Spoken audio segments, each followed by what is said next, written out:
प्रिय साथियों, नमस्कार।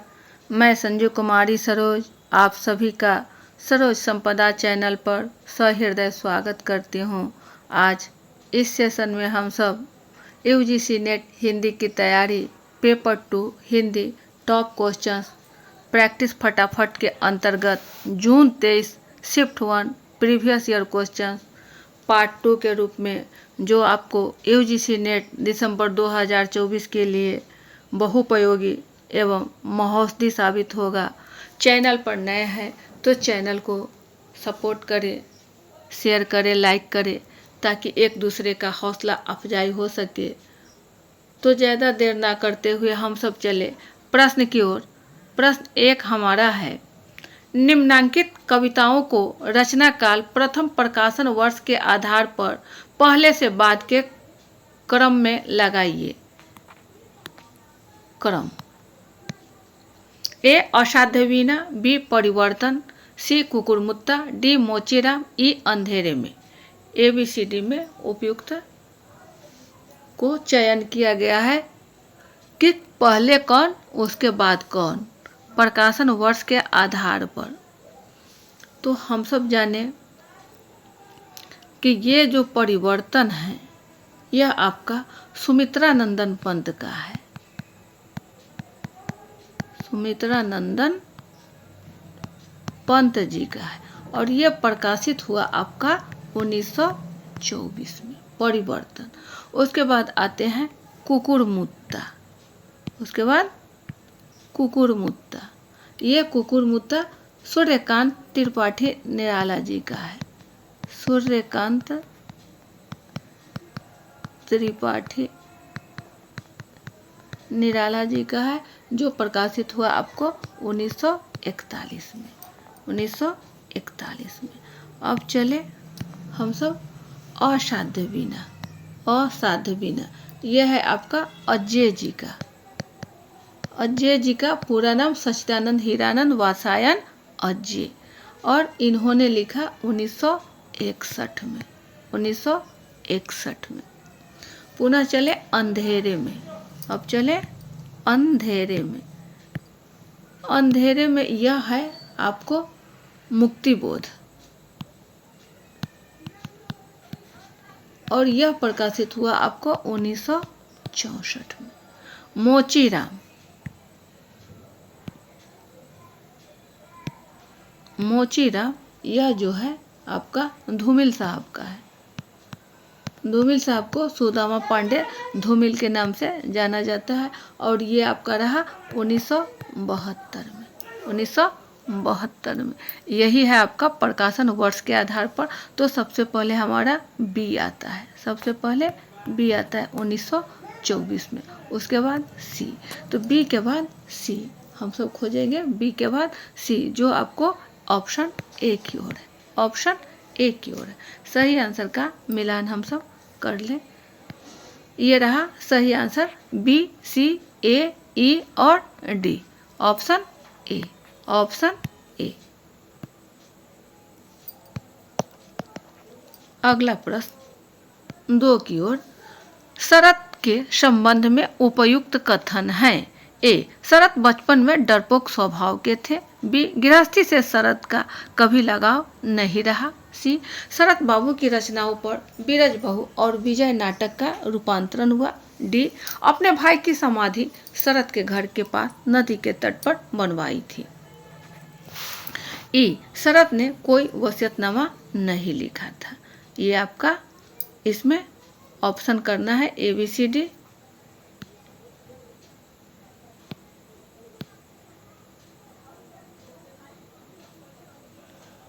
चले ये आपका आंसर दिख गया पहले ही। तो सी ऑप्शन हमारा सही है। बी, सी और डी। बी है हमारा गृहस्थी से शरत का कभी लगाव नहीं रहा। लगाव नहीं रहा। सी है शरत बाबू की रचनाओं पर बीरज बहू और विजय नाटक का रूपांतरण हुआ। डी है अपने भाई की समाधि शरत के घर के पास नदी के तट पर बनवाई थी, यानी डी। ये क्वेश्चन आपका क्लियर हुआ। Option C. ऑप्शन सी शरत के बचपन से संबंधित आपका ये प्रश्न रहा। अगला प्रश्न हम सब चले। दूसरे नंबर पर है, भारतवर्ष की उन्नति कैसे हो सकती है? निबंध में भारतेंदु जी ने सब उन्नतियों का मूल किसे माना है? कैसे हो सकती है? इसे उन्नति का मूल किसे माना है? तो यहाँ आपका भारतवर्ष की उन्नति जो है वह आपका हो जाएगा धर्म से, कि किसी भी संस्कृति को उन्नति करने के लिए भारतेंदु जी के हिसाब से ये आपका धर्म को माना गया है। ऑप्शन ए की ओर है, ऑप्शन ए की ओर है, ये आपका धर्म होगा। क्योंकि पहले जो अंग्रेजों की चक्र नीति थी, जो राजनीति थी, वह आपका धर्म नीति और राजनीति दोनों को संबंधित करने के ही बाद दिनों दिन उनके उन्नति हो सकी है। तो सही ऑप्शन ए की ओर है। उत्तर का मिलान कर लिया जाए, ये रहा सही उत्तर ए, सही उत्तर ए। चलिए अगला प्रश्न 3 की ओर। परीक्षा गुरु उपन्यास के विविध प्रकरणों के शीर्षक हैं। ए दुर्जनता, बी ईश्वर प्रेम, सी प्रामाणिकता, डी अदालत, ई प्रेत भय। ABCD में सही विकल्प का चयन करना है कि कौन कौन से परीक्षा गुरु उपन्यास के रहा है। सबसे पहले जाने कि परीक्षा गुरु हमारा कब प्रकाशित हुआ? तो 1882 में। और ये किनकी रचना रही है? तो लाला श्रीनिवास, लाला श्रीनिवास दास, ये है उनकी कीर्ति। और उन्होंने लिखा आपका है प्रामाणिकता, अदालत और भय। प्रामाणिकता, अदालत, भय, इसके साथ साथ पतिव्रता, इसके साथ पतिव्रता, दिवाला, संशय, सौदागर की दुकान,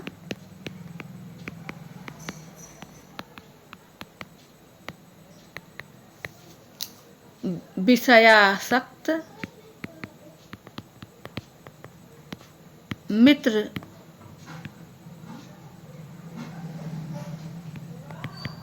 मिलाप, ये सब उनकी रचना है। किनकी? तो लाला श्रीनिवास दास जी की। सही आंसर हमारा CDE किस में है? बी की ओर। आंसर का मिलान कर लिया जाए, ये रहा सही आंसर ऑप्शन बी, CD और E। चलिए अगला प्रश्न की ओर। 4 पर है, संस्कृति के 4 अध्याय में तिलक के बारे में उपयुक्त बातें हैं। ए गीता रहस्य में तिलक जी ने सुस्पष्ट घोषणा की कि गीता का उद्देश्य निवृत्ति नहीं प्रवृत्ति का प्रतिपादन किया है। बी कर्मठ गृहस्थ को योगी, सन्यासी और भक्त के समक्ष नहीं माना जा सकता है। सी तिलक के उपदेश तत्कालीन समय में वीरता, निर्भीकता और सच्चाई के सबसे बड़े उपदेश थे। डी गीता का मार्ग संन्यास का मार्ग है, संसार त्याग और कर्म न्यास का मार्ग है। ई तिलक जी ने बताया कि योग का अर्थ गीता में कर्म है। ABCD में जो विकल्प दिया गया है उन विकल्पों से सही विकल्प का चयन करना है। क्या होगा हमारा? सुस्पष्ट घोषणा की तिलक जी ने सुस्पष्ट घोषणा की कि कौन सा हमारा संस्कृति के 4 अध्याय में तिलक के बारे में उपयुक्त बातें हैं। तो गीता रहस्य में तिलक जी ने सुस्पष्ट घोषणा की कि गीता का उद्देश्य निवृत्ति नहीं प्रवृत्ति का प्रतिपादन किया है। यह पूर्णतः सही है। कथन ए सही है, जो इसमें आपको ए मिल रहा है और सी से मिल रहा है, ए और सी से मिल रहा है। अगला कथन देखा जाए, कर्मठ गृहस्थ को योगी, सन्यासी और भक्त के समक्ष नहीं माना जा सकता है। तो यह कथन आपका उपयुक्त नहीं है। बी हमारा बी में है और डी में है, तो यह पूर्णतः गलत ही है।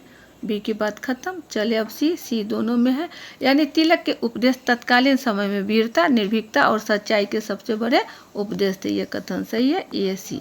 अब देखना है डी और ई में कि हमारा सही क्या होगा। डी कह रहा है कि गीता का मार्ग संन्यास का मार्ग है, संसार त्याग और कर्म न्यास का मार्ग है। यह कथन नहीं है, गीता का मार्ग संन्यास का मार्ग नहीं है। तो डी हमारा जब नहीं होगा, डी नहीं होगा तो सी कैंसिल, सी हमारा गलत, यानी ए सी और ई, ए सी और ई जो ऑप्शन ए की ओर है। ई क्या है, तिलक जी ने बताया कि योग का अर्थ गीता में कर्म है, यानी हमारा सही ऑप्शन ए की ओर है, सही ऑप्शन ए की ओर है, ऑप्शन ए। अगला प्रश्न 5 की ओर।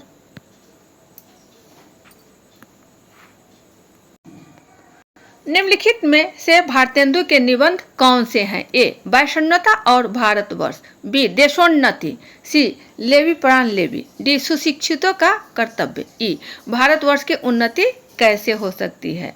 कोई 3 का चयन करना है ABCD के ऑप्शन से। लेवी प्राण लेवी, देशोन्नति। तो इसमें भारतेंदु जी के संदर्भ में पूछा गया है कि कौन सा है।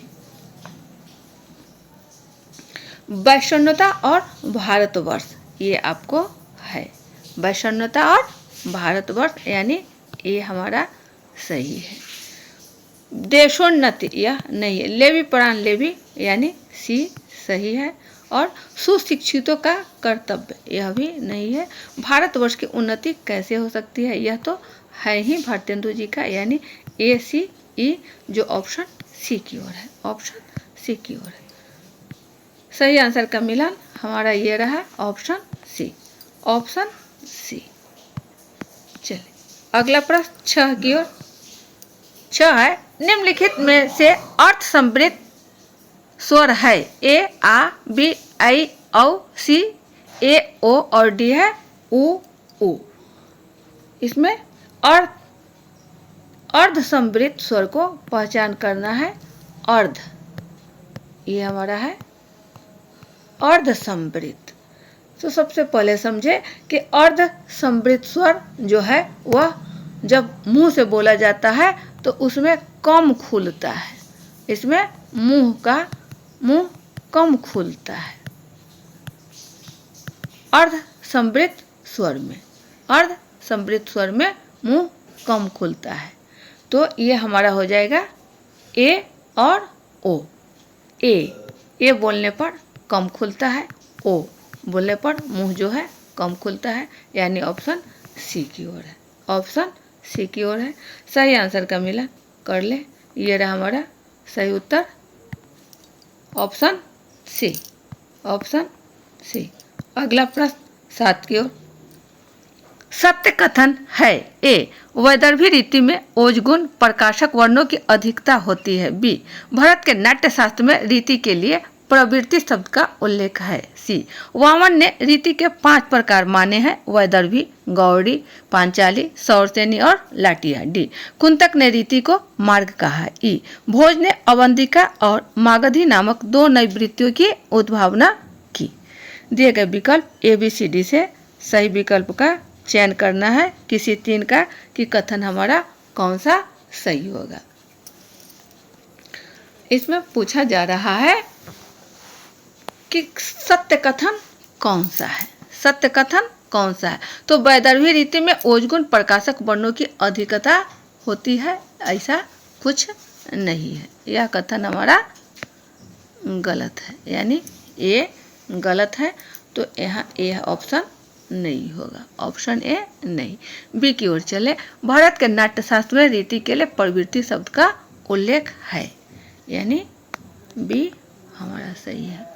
सी है वामन ने रीति के 5 प्रकार माने हैं। नहीं, वामन ने रीति के 3 माने हैं, वामन ने रीति को 3 माने हैं।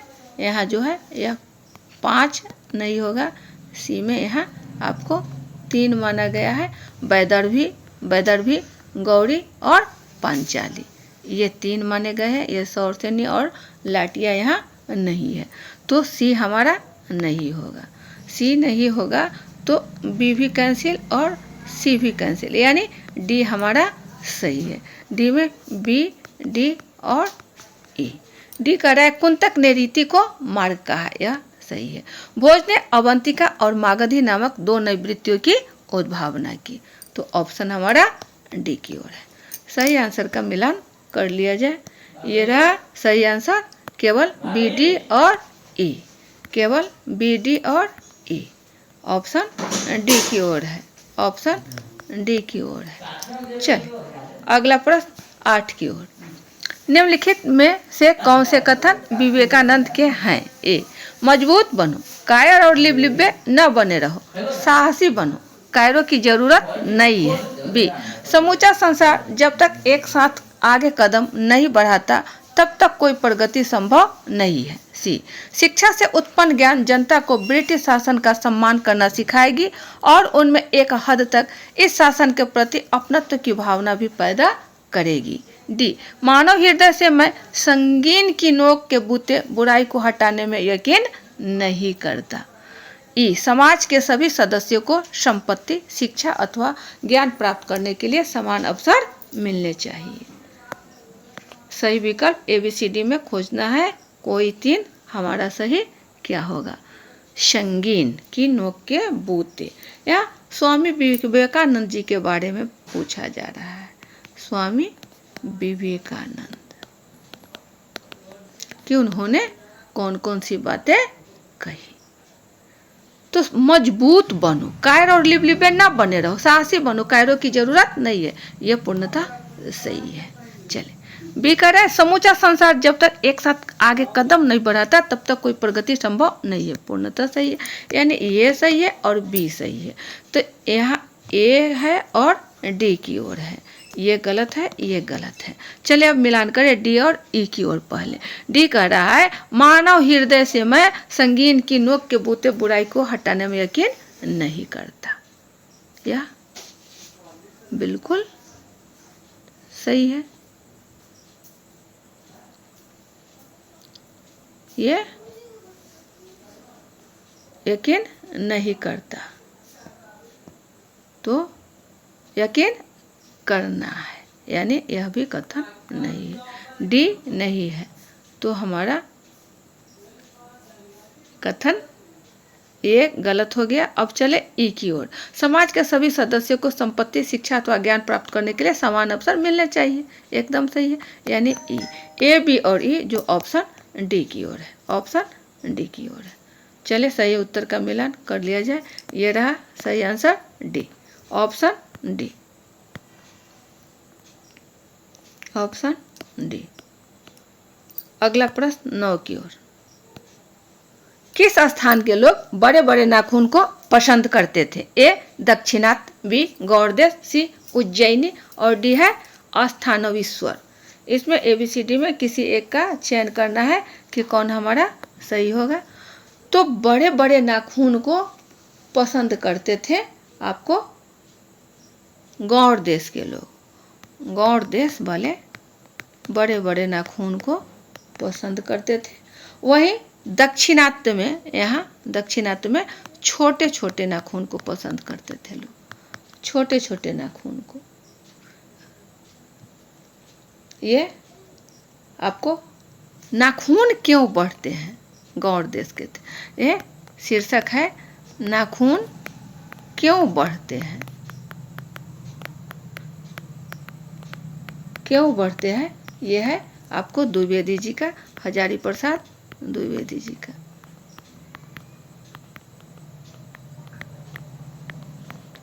तो हमारा सही विकल्प है गौड़ देश, ऑप्शन बी की ओर।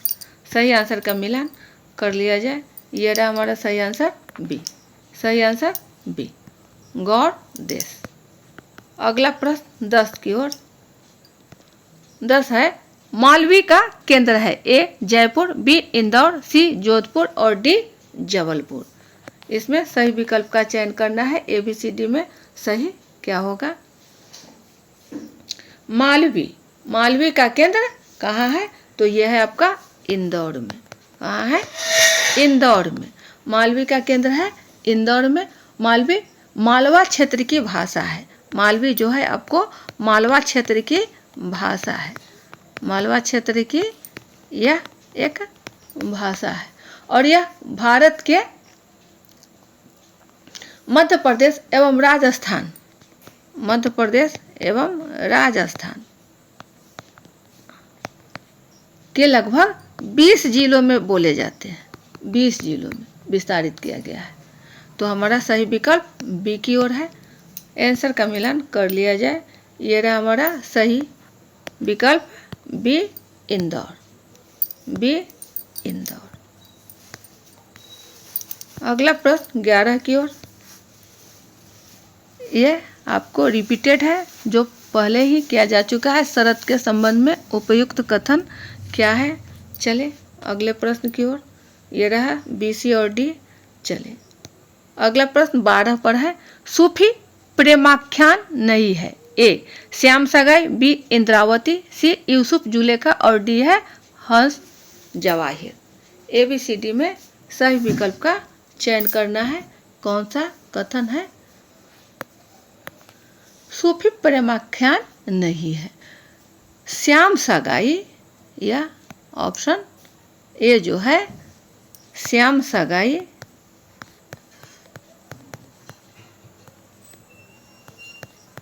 श्याम सगाई यह सूफी प्रेमाख्यान नहीं है। सूफी प्रेमाख्यान नहीं है। बाद बाकी इंद्रावती नूर मोहम्मद के, इंद्रावती नूर मोहम्मद,